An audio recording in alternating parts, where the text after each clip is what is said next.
Здравейте, Божията благодат да бъде с вас. Този първи урок трябва да бъде запознаване с гръцката азбука, защото много от нещата, които имат да се говорят, които имам да кажа, които вярвам, че Бог е вложил в мене, са основани на писанията. Всъщност практически всичко, което искам да кажа, е основано на писанията и след това на опита ми с вярата, с Святия Дух, с пророческото, ако щете. И тъй като има огромна опозиция, опозицията е космическа. Ако търсите някъде теория на заговор и подобни неща, може да го намерите наистина единствено в тази област на света, в този изчистен, грозен вариант, където истината просто е тъпкана, смазвана и всичко останало. Един пример, с който искам да започна, е, че Уилям Тиндайл е бил убит. Имало е заговор против него от всички религиозни хора, католици, протестанти. И в края на краищата той е бил убит. За какво е бил убит? За това, че е превеждал Библия. Т.е. той е бил убит за това, че е превеждал по конкретен начин. Тъй като Библията вече е била превеждана на английски доста преди това, на староанглийски. И когато той започва да превежда, той е уважаван човек. Богослов, който започва да превежда, но който изведнъж разбира, че това, което трябва да преведе, не отговаря на стандартите на хората, които управляват църковното общество. И всъщност практически, след като е бил клеветен, след като неговите трудове се забраняват, след като му се налага да ходи да превежда в Германия, защото не е възможно да работи в Англия, и най-накрая бил убит 2 години след неговата смърт, излиза официалната версия, така наречената King James Version, където е практически е поправено неговия основен превод. Защото плюс всичко, което се превежда, т.е. цялата Библия, той превежда една дума, която всички мразят. Това е думата еклесия, която той превежда като congregation. И това е толкова ненавиждано, че бива убит.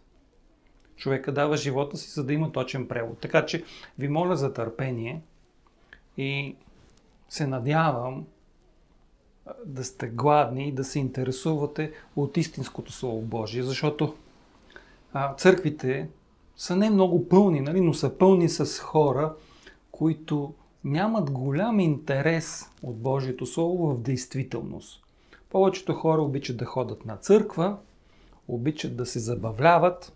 Имаме този пример, който само ви посочвам. Има и много други неща, които са се случвали в историята.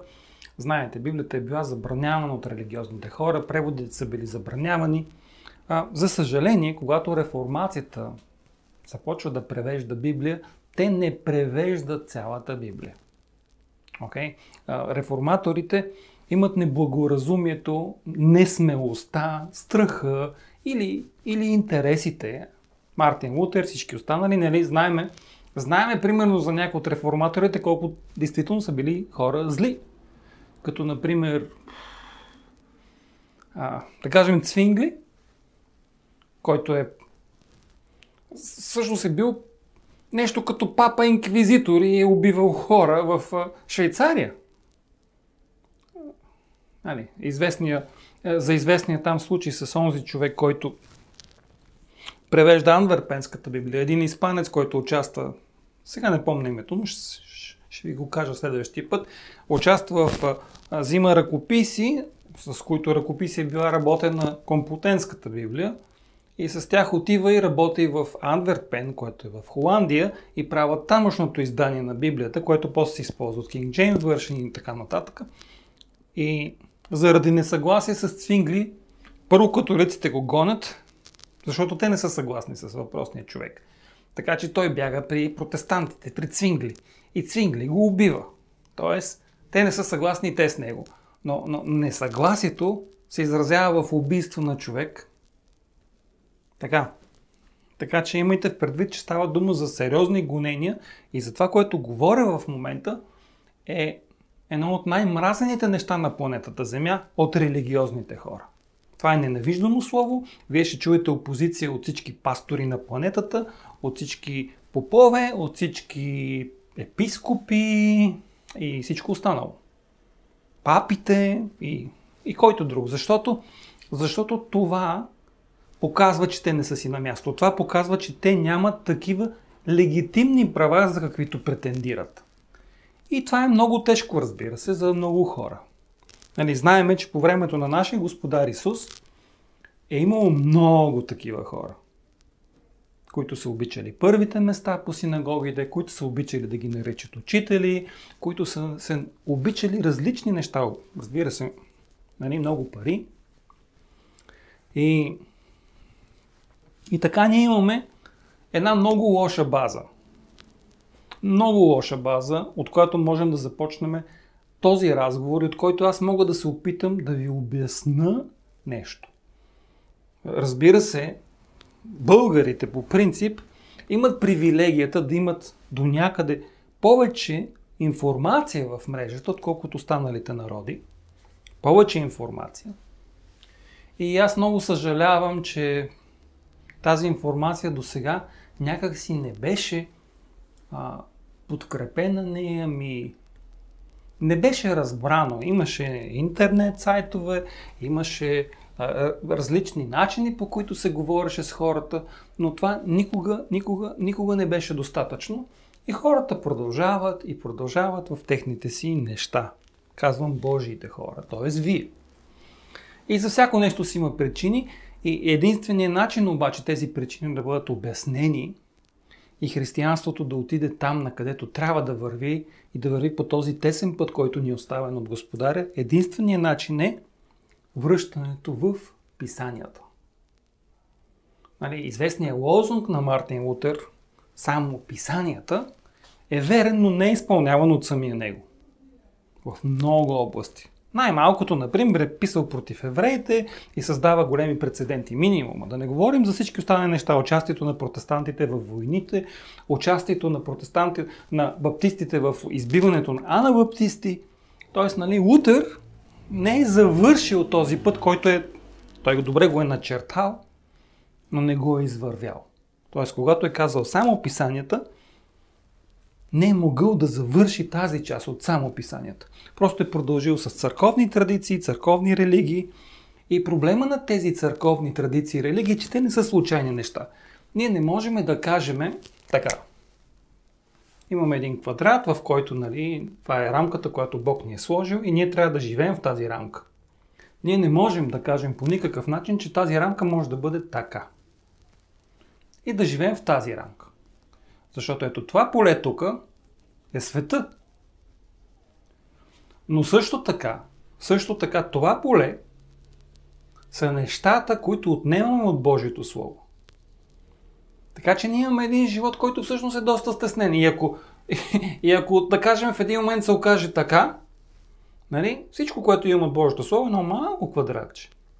И много хора живеят с това малко квадратче Божие Слово. Например в православие, в католицизъм, особено в православието, особено когато една църква няма навика да учи хората си да четат Библия, или когато се бои да остави хората си да четат Библия, което е още по-зле и много пъти е проповядвано. Католиците са категорични, че не можеш да четеш Библия без свещеник. Православните са почти категорични те в същото. Тоест, ти ще се объркаш, ако четеш Библия. Не, ти няма да се объркаш, ако четеш Библия, защото Библията е написана от Бога, за да я четеш. Тоест, ти взимаш една Библия и в нея пише, който чете, нека да разбира. И тогава, това е написано в Евангелието от Марк, тогава наше задължение се оказва, че ние четеме Библия. И това е добро. Също така в Откровение ни се казва блажен този, който чете и онези, които слушат думите на тази пророческа книга. Това не би било вярно, ако някой просто като си чете, значи трябва да се забуди. Не, Библията е написана за четене. Тя е написана за разбиране, четене, разбиране и изпълнение. И така. Това е базата на този диалог, надявам се, с тялото на Исус в световен мащаб. Казвам в световен, защото последно проверихме нещо в китайската Библия. Разбира се, чрез преводач, нали? Първо чрез Google, сега се опитваме да направим също чрез преводачи. Не е така случайно, не е просто някаква игра. И всъщност се оказа, че проблеми има в китайската Библия. Проблеми, които аз лично виждам и знам в английската Библия, купчини, българската Библия, купчини, руската Библия, испанската Библия, това са неща, които аз знам от моето собствено виждане и разбиране за тези езици. Проблемите са типични и проблемите са атипични. Има някои типични проблеми за българския превод, има някои типични проблеми за английския превод, има някои за испанския. Има някои проблеми. Няма как да разберете това, което ви казвам, ако не се фокусирате, и то много сериозно, върху това, което трябва да направите вие лично във вашия си живот. Ако сега си говорим 5 минути и вие имате нерви, защото за сега тялото на Исус, вярващите нямат голямо желание да разберат какво всъщност пише в Библията, защото те така или иначе не я четат. Тоест, ако някой така или иначе не чете Библия и някой дойде и му каже, извинявай, ама това дето го четеш е горе-долу добре, ама не съвсем, нали? Трябва да се поправи тук, да се преведе там. Такъв човек как ще го трогнеш с такава информация, когато него това не го интересува? Така че, от тук нататъка е само за тези, които се интересуват. Който не се интересува, така или иначе не се интересува. Разбира се, това е лошо. По-добре би било човек да се интересува. Божията благодат да бъде с вас. Второто видео е направено за да можете да четете, което е минимум, за да знаете гръцката азбука, старогръцки, и да може да четете определени думи или да си проверите някоя дума в речника. Затова трябва да знаете минимума. Те са 24 букви, които толкова много от тях са като нашите букви, защото ние взимаме азбуката си от тях. След като бива изоставена предишната азбука българска, тази азбука, която приемаме, кирилицата, тя е изцяло съставена по гръцката азбука, която пък е взета от финикийската азбука. Така че имаме 10 минути, най-много 15, да обясниме, да ви обясна гръцките букви. Да отворя нещо. Първата буква е алфа. Всички знаем за буквата алфа. За нея пише в Библията. Малката алфа се изписва така. Ето тук е реда. Значи голямата е като българско, стига до горната част на реда. Малката се изписва така, като едно ченгелче, ето така. И има буквена стойност А. Тоест звучи като А. Алфа. А. Ето, алфа. Това после ще може да го разбирате накрая. Това са изписването на името на буквата. Следващата буква е бета. Бета може да бъде изписана по два начина, но основният начин е, да го отново реда, основният начин е този. Буквеното значение е Б на български. Б. Бета.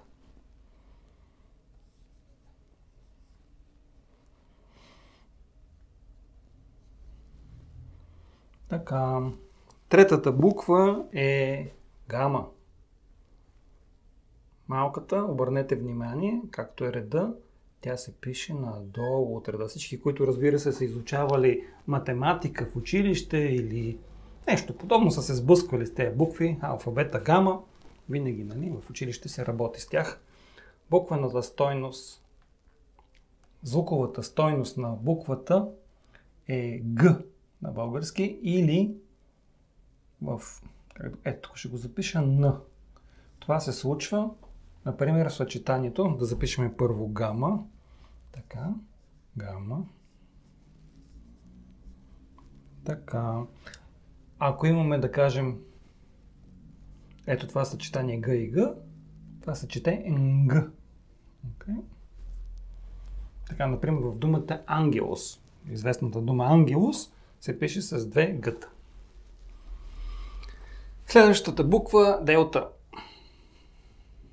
Делта, голямата делта се изписва като едно такова триъгълниче. Виждате го, леко по-високо. Малката буква делта е ето така. Звуковата стойност е Д.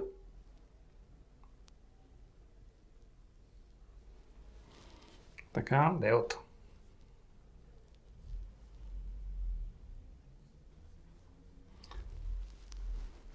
Следващата буква е епсилон. Емикрон. Епсилон. Епсилон. Голямата се пише като българско Е. А малката се пише ето така. Пак прилича на българско Е. Звуковата стойност е Е. Като го записвам с една точка, за да се знае, че това става дума за кратка буква. Защото има Е, което е дълго на гръцки. Добре, то е псилон,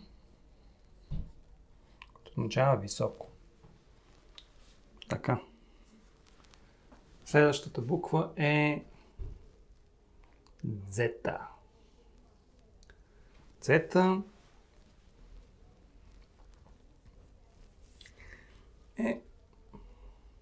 това е едно З, което има малко от него в Д. Тоест, някой път звучи почти като З, някой път звучи като Дз.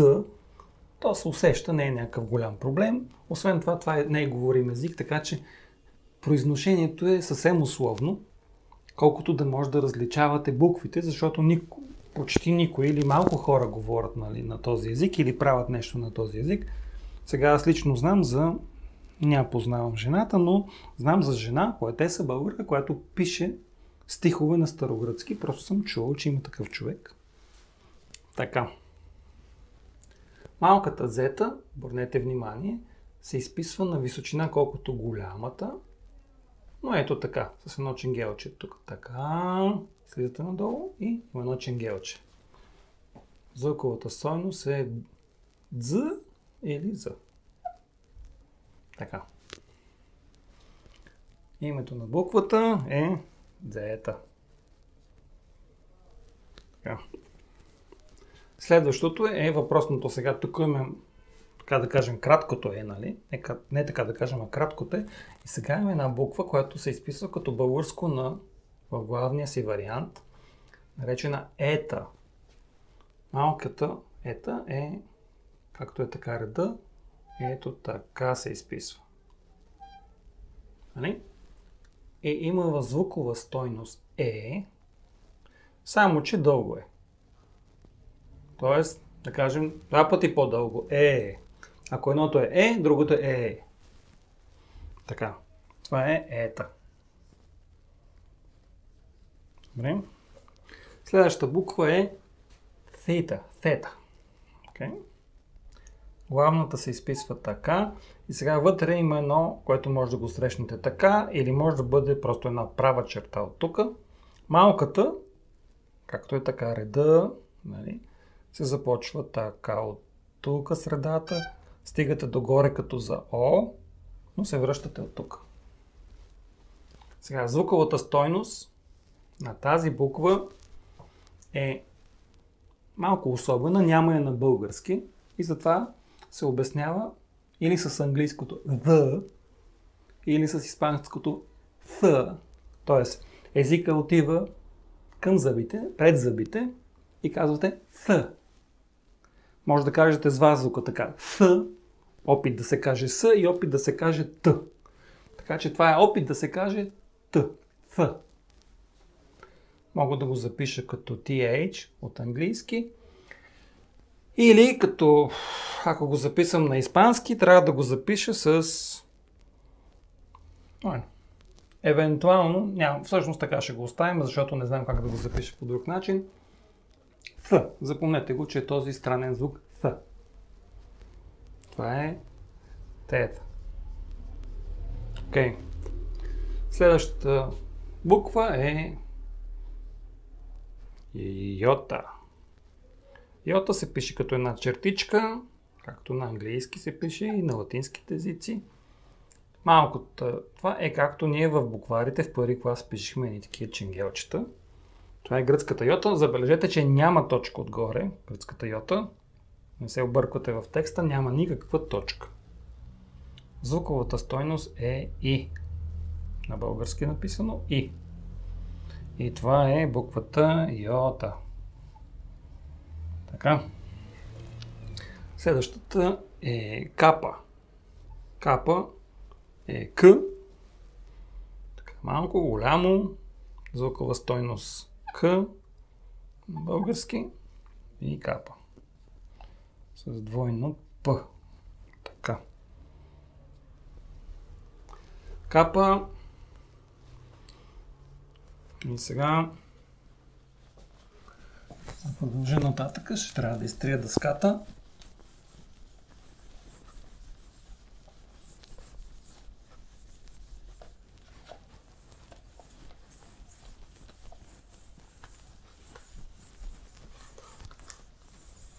Хубавото на видеята е, че може да го спрете в момента, в който ви трябва и да си гледате каквото ви е необходимо. Стигнахме до ламда. Така, ламда се изписва голямата буква точно както се изписва българското Л и има същата звукова стойност. Забележете обаче малката как е. Ако това е реда, малката буква се изписва като голямата, но това ченгелче, тази черта е ето тук. Тоест така изглежда буквата ламда. Звуковата стойност Л и се изписва така. Ламда. Малко сложно. Така. Следващата е мю. Мю. Малкото мю е пак малко по-сложничко. Започва отдолу. И иначе прилича много на българско М. Звукова стойност М.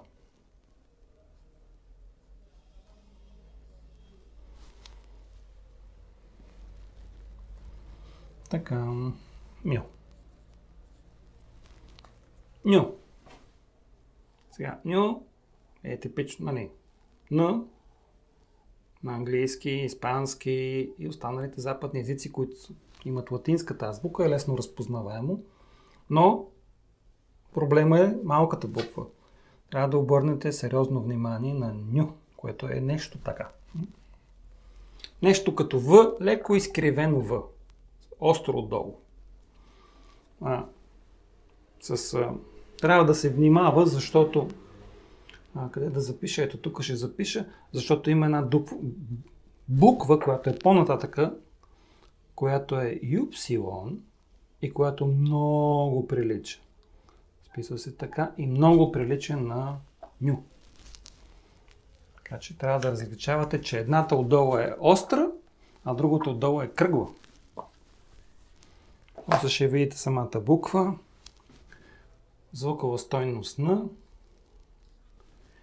и се пише ню. Така. Следващата буква е двугласна, която се пише изключително странно. Може да напишете с 3 чертички само. Така. Може да напишете малко по-сложно. Така. Но се състои пак от 3 украсени чертички.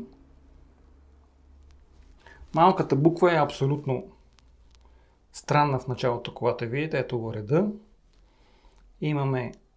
Тръгвате да пишете като дзета, само че на средата на реда правите едно кръгче, слизате долу на края на реда и завършва точно като Z. Т.е. една зета, която всъщност на средата е изкривена.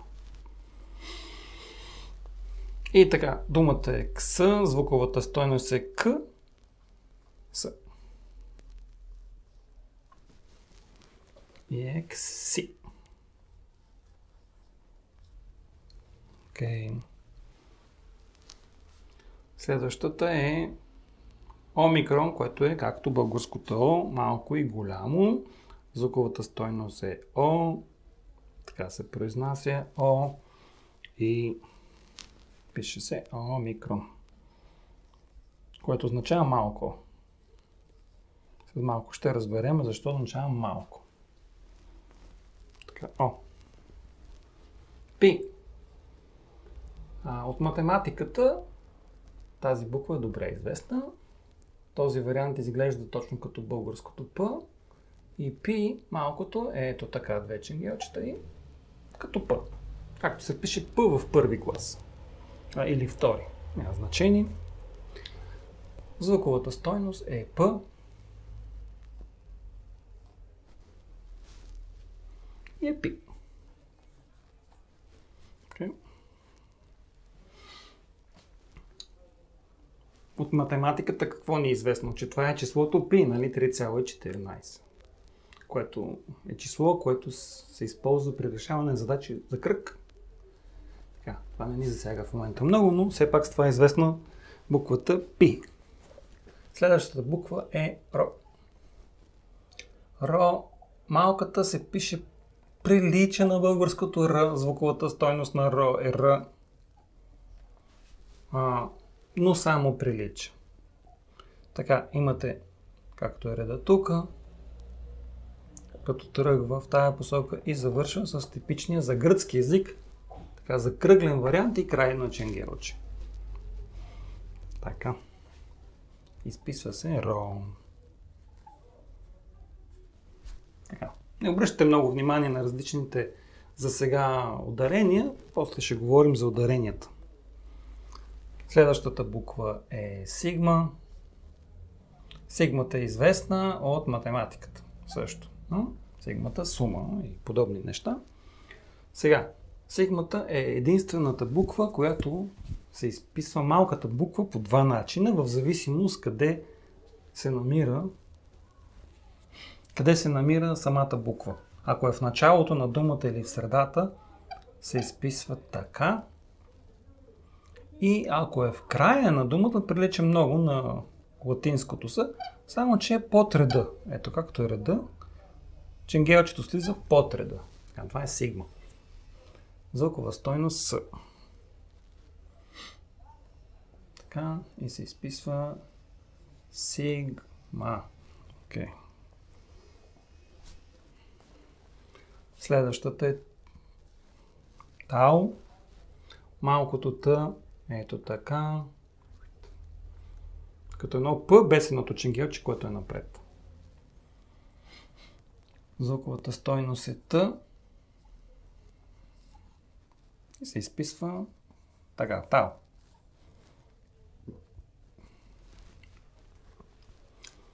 Следващата е юпсила. Прилича на Y или на Y, казано на испански, но всъщност е Ю. И малкото е въпросната буква, за която говорихме. Внимание тук сега. Ето така. Тоест трябва да разграничавате тази закръглена отдолу буква, която е Ю, от тази, която е Ню. Едната е съгласната Н, а другата е гласната У или Ю. Така. Звуковата стойност е вече нещо между У и Ю. Ще го запиша като У с една чертичка за внимание. И е Юпсилон. Грешка. Псилон. Така. Следващата е Фи, която е така. Познато на български. Малко може да излиза така. Така на кръгче. Малката има два варианта за изписване. Този, който ще запиша, е основният вариант. Повечето текстове е ето така. Започва от средата, връща се и слиза надолу. Под реда. Ето така е реда, така е горната част на реда. Така. Звуковата стойност е F. И е Фи. Името. Следващата е Хи. Малката буква се изписва както е реда така. Една права черта, която слиза и една изчанчена така черта. Може да го напишете малко по-малко, тя малко голяма направих, но това е идеята. Надявам се да се вижда. Да. Вижда се. Така. Звуковата стойност е Х.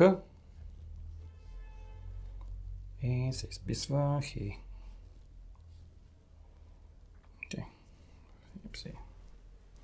Така, останаха ни две букви. Ще се наложи да изтрия това, което до тук написах за последните две букви.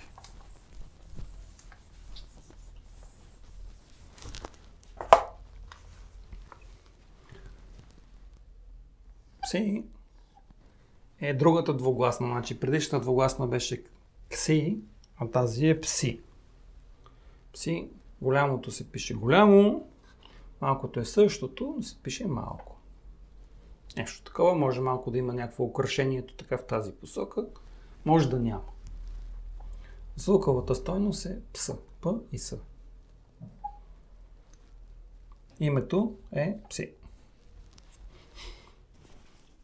Добре, остана последната буква от гръцката азбука, която е омега. Главната буква омега се изписва горе-долу така. Може да е малко по-късичко. Така. За по-красиво. Тук може да сложите серифчета. Малката омега се изписва ето така. До някъде прилича на W, близко до някъде. Звуковата стойност на омега е дълго О. Ето записваме едно О и една чертичка, с която означавам, че е два пъти по-дълга от другото О. И с това завършихме гръцката азбука.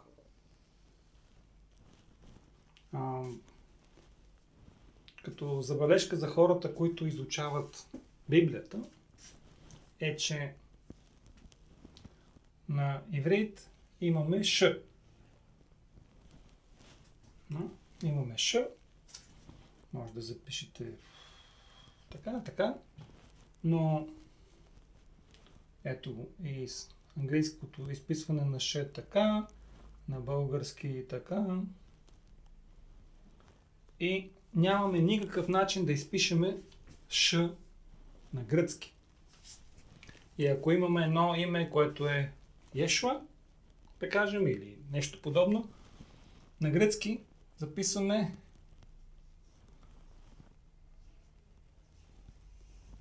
Исус, така, с С.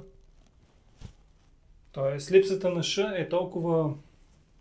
Така, явно е било сложно за този народ да казва Ш и няма такава буква. И не са използвали в езика си Ш и до ден днешен. Така че трябва да се съобразявате, че това е напасване на език. Добре? Толкова за азбуката.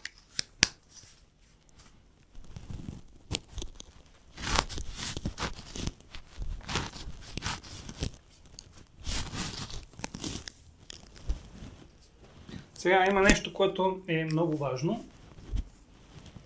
За да може да се чете за хората, които разбират руски, които разбират немски, които разбират ясно старогръцки или латински и въобще всички падежни езици, би било малко по-лесно да разбират какво се случва с гръцки. На български лесно, леко, малко се вижда падежа в падежните форми кого, кому, които, кому днеска не се използва, на кого. И общо взето имаме сериозен проблем с падежните форми. Ако искате да разбирате падежните езици и не ги разбирате, може да обърнете внимание на този много кратък урок, чиято цел единствена е да се разбират падежите, защото ако имате едно изречение, дори да не разбирате езика, ако имате едно изречение, което искате да преведете и ви отнеме 3 дена, за да го преведете, за да сте сигурни, че това, което казва това изречение, се разбира, имате речник, но не знаете как се събират думите, защото думите не се събират като на български език в едно изречение. Падежните езици използват падежи, за да управляват изречението. Падежите са края на или смяната на окончанията. Ако имаме една дума, ще използвам дума, която е стандартна, логос. Това е именителен падеж. Имаме именителен падеж, родителен падеж, дателен падеж и винителен падеж или акузатив. Номинатив, генетив, датив, акузатив и вокатив, който ни интересува, защото съществува, но в изречението вокативите обикновено или винаги са заградени с скоби. Т.е. О Теофиле, О Исусе, О Петре. Т.е. това е да повикаш някого. Така че този падеж, да го кажем, лесно се забелязва, лесно се вижда. Повечето пъти номинатива и вокатив имат едни и същи форми. Логос, дателният падеж е лого. Нали, за мъжки род. Това е за мъжки род. Okay?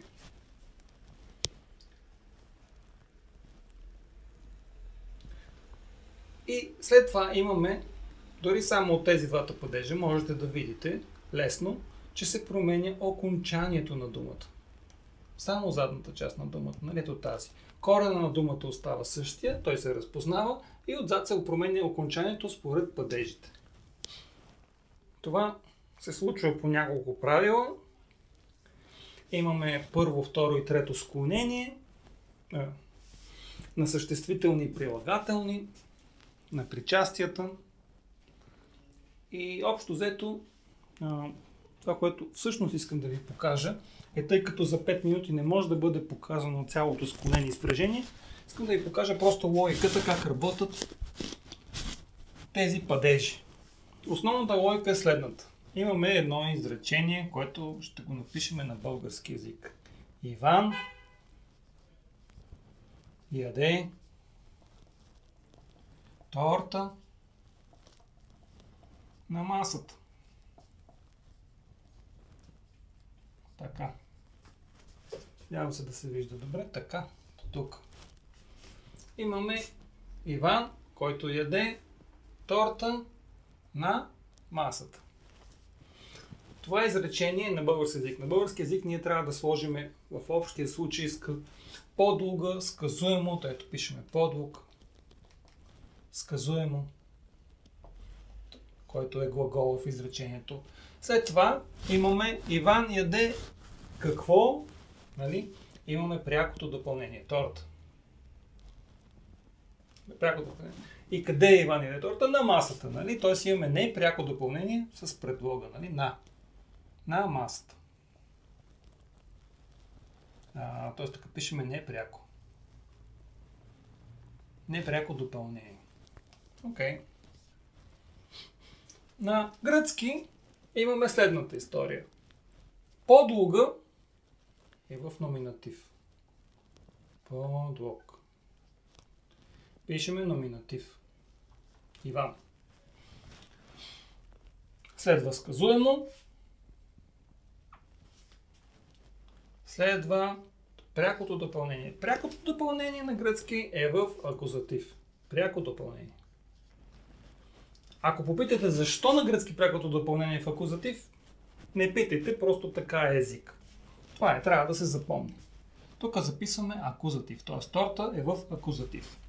Сега, на масата на гръцки се изразява с две различни идеи. Едната е, че може да бъде използван предлог, което е опционално, и задължителната част е, че трябва да бъде използван дателен падеж.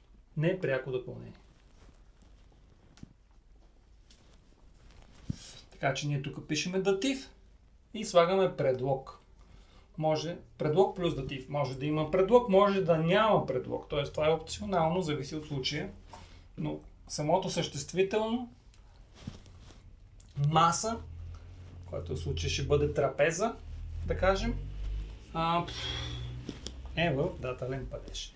И това е, което трябва да знаете. Не може за такъв кратък урок да се обясни спрежения, склонения, прилагателни, съществителни, всичко. Целият език се изучава няколко години, но това е общата идея. Тоест, ако намерите в изречението дума, която според вашата библейска програма е в номинатив, най-вероятно очаквате тя да е подлог. Другото, което може да бъде, е сказуемо определение.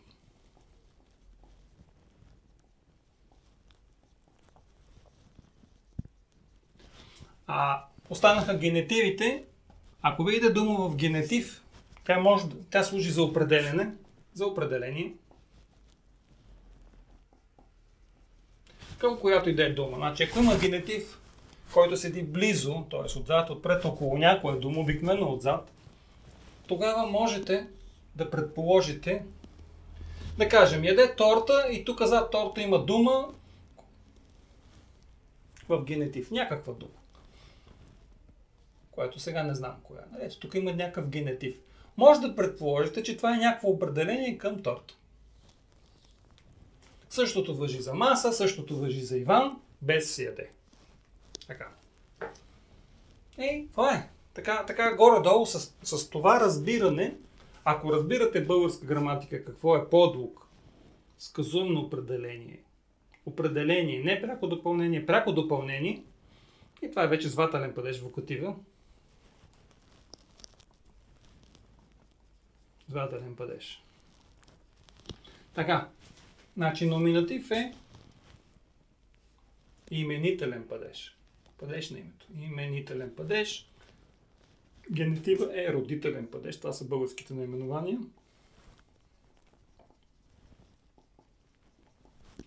Датива е дателен. Мисля, че така е останал български. Дателен падеж. Акузатива е винителен падеж. И това вече е звателен. Написахме го. Пак ще го напиша от тази страна. Звателен. Така, падеж. Добре.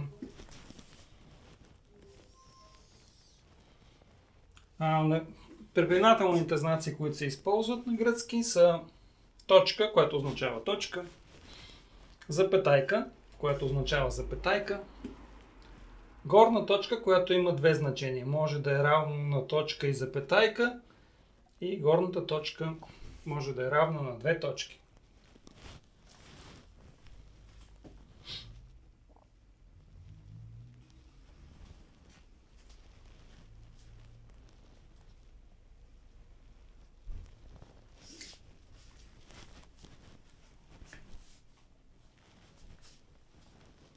И остана точка и запетайка, които са равни на въпросителен. Така. В отделни текстове може да срещнете кавички. Моя рецептус, моите книжни издания, ще ви покажа някой ден, могат да бъдат заградени в кавички, някакъв израз.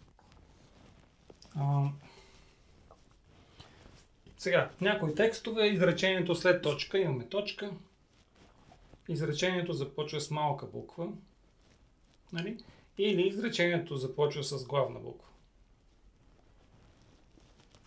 След това е думата. Това зависи от текста. Има някои текстове библейски, които са написани изцяло с главни букви. На латински така, тра, пе, за. Okay. Може текстът да ви е изписан така, не е много удобно за четене, по-удобно е, когато има малки и главни букви. Това е общо взето, което трябва да се знае. Самата дума, свуда малко място. Върху думите има няколко знаци, върху буквите, отделни знаци, всичките седат върху гласните букви. Всеки един знак е доста подобен на това, което сме свикнали, но има няколко специфични знака. Имаме алфа, която е А, и имаме една такава запетайка върху нея, която всъщност не е запетайка, е леко придихание. Тези знаци са добавени след 5 век. Хич да не ги пишете, трябва да ги знаете. Това не афектира по никакъв начин буквата. Следващия знак е обърната запетайка. Този знак означава, че това А се произнася с едно леко Х или придихание. Ето така, Х. Затова казваме Хектор, примерно. Хектор, нали? Е всъщност Ектор. Така. Ирод, нали? Ирод, цар Ирод е И с... И затова в другите езици Херодес. Или както е там. Така, следващия знак е ударение. Ударението може да бъде в тази посока или в тази посока. Това не се отразява върху произношението на буквата. Има други правила. Сега няма да ги разглеждам. И третия вариант е дълго. Ето така. Или може да бъде изписано ето така ударението. Идеята на това ударение е, че показва, че това е дълга гласна. Запиша така. Нали, за разлика, примерно, от една къса гласна. Да кажем така. Добре, можем да съчетаем тези знаци последния начин. Имаме алфа, така, имаме ударение. Може да имаме алфа, така, с ударение. Може да имаме алфа с ударение. Това са тези варианти. След това може да бъде с Х. С тежко, с силно придихание. Така. Така. Или така. След това имаме подписана йота в знаците, които ни интересуват. Една йотичка, която се пише ето тук. Така че, когато вашата алфа заприлича на такова чудо от китайски иероглиф, не се очудвайте. Нали? Тя се произнася пак само единствено алфа. Всичките тези знаци са за удобство при четене. Когато свикнете с тия знаци, когато видите подписаната йота, си кажете, това може да би е някакъв датив. Като видите, че това е дълга, нали, си казвате, това е дълга. И така. Така че не се притеснявате от тия знаци, дори съвсем да ги игнорирате. Алфата продължава да си е алфа. Следователно имаме леко придихание, както е реда, тежко придихание, ударение, ударение, ударение. Когато буквата е главна, придиханието се пише пред нея. Ударението също. Може да е насам, или насам, или насам. Защото, нали, отива много високо и затова са го писали така. Ако го видите обаче изписано, ако имаме една такава дума, видите изписано така, не, така няма да е. Но ето така да кажем. Окей, не знам. Мисля, че с тези знания може да прочетете която и да е дума от Новия Завет или от Стария Завет. Има библейски софтуер, който би ви помогнал да разбирате в началото. Доскоро имаше една програма, която беше хубава, сравнително, наричаше се BibleWorks.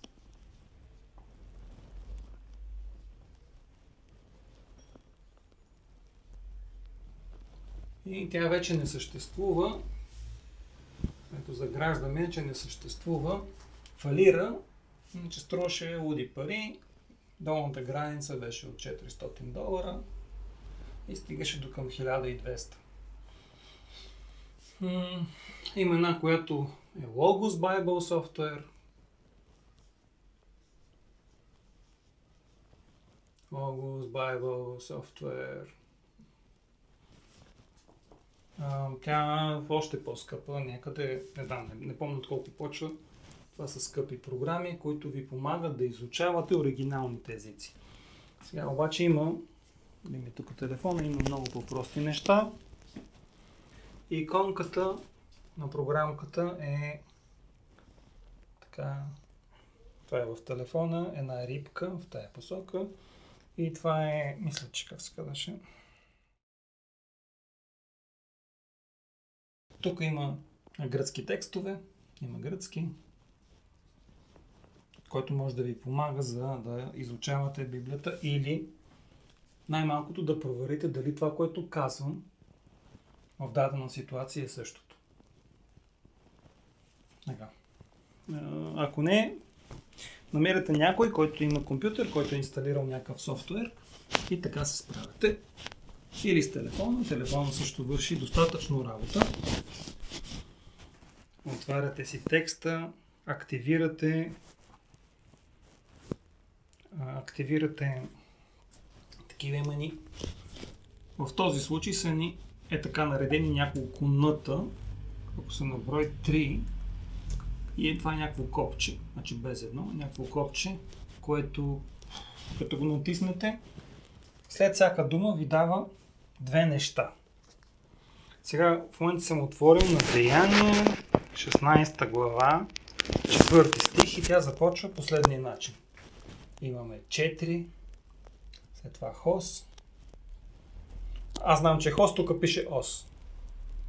След това следва в зелено в случая цифра, която е 5613. 5613. Сега тази цифра отговаря на номер, който е написан в един конкорданс, наречен Strong.